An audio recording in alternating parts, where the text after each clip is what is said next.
So by the lemma 4 earlier, we see that because of the notice the sort of the alternating signs here, negative plus, negative plus, negative plus, as you go with increasing negative exponents. We know that by that lemma that for sufficiently large m, delta m is less than the if you lop off if you lop off the terms up to the next negative term, we know that delta m will be less than that. So the first three terms, delta m is less than 4 omega to the fourth L to the fourth minus the term with the exponential of negative lambda m plus the term with the exponential of negative 2 lambda m. And again, by the same lemma, delta m is for sufficiently large m is bigger than 4 omega to the fourth L to the fourth minus the exponential of the negative lambda m term. Okay. We won't really use this term. All we need is to get the inequality here. So we need to use this inequality. We'll show you in a minute. So g of m will be strictly bigger than, for sufficiently large m, 2L cubed omega cubed minus the L square omega times the square root of just these first three terms of the discriminant. Again, because so we're using the fact that delta m, the discriminant is strictly less than these terms, then the negative of the square root is greater than the negative of the square root of this expression. Okay, plus a exponential negative lambda m times the square root of just the first two terms of the discriminant. So we make use of this this inequality and go in the other direction. Okay, minus 2a lm omega squared exponential negative lambda m. For any real number x between 0 and 1, the square root of 1 minus x is strictly bigger than 1 minus x. So let's look at this first term of g of r on the right-hand side of the g of m.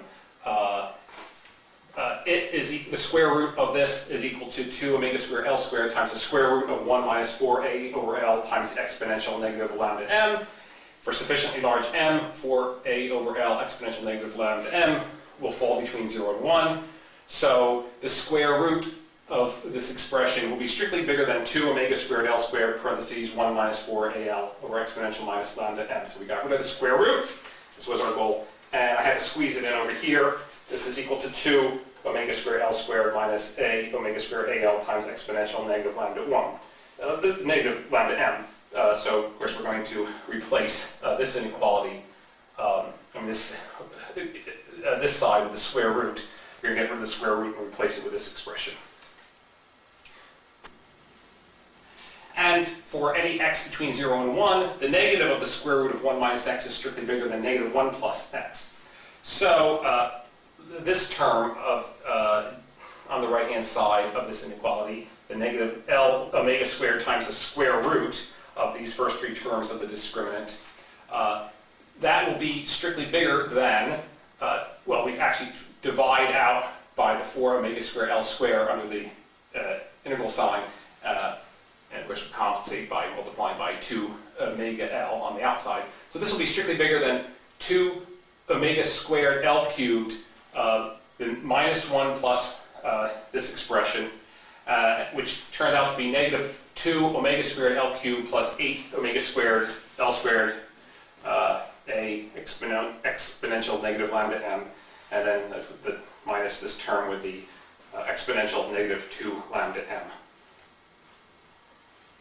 So for sufficiently large m, g of m will be strictly bigger than 2 L cubed omega squared. By the way, I had an error before. It should have been a 2 on for the exponent of omega, not 3.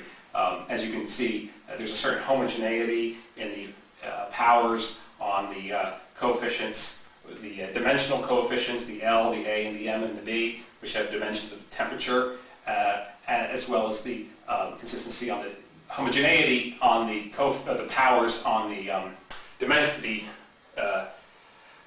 inverse time variables, the omega, the lambda, and the beta.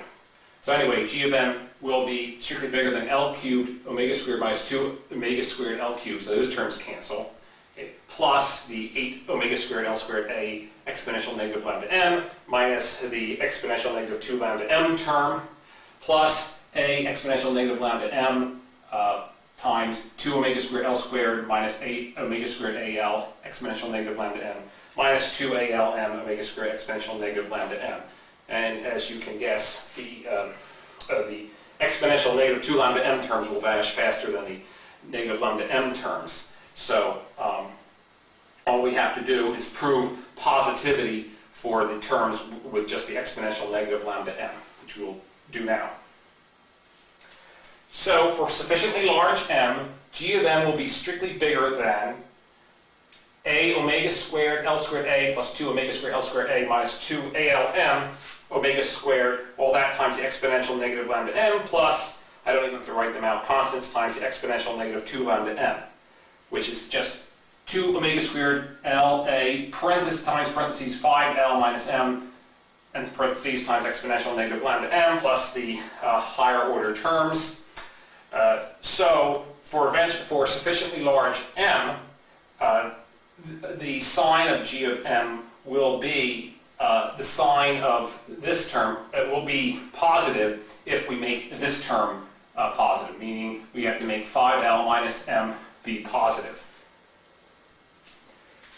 So in other words, if we take m to be strictly less than 5L, actually I started the theorem under the stronger assumption that m is less than 2L, that's sufficient. Well, then there exists an m hatch such that for all m bigger than m hatch, the sign of g of m will be the sign of 2 omega squared LA times 5L minus m exponential negative lambda m, which these are all constants, and we choose this to be constant, so the sign is positive 1, and that proves the theorem. Okay, QED.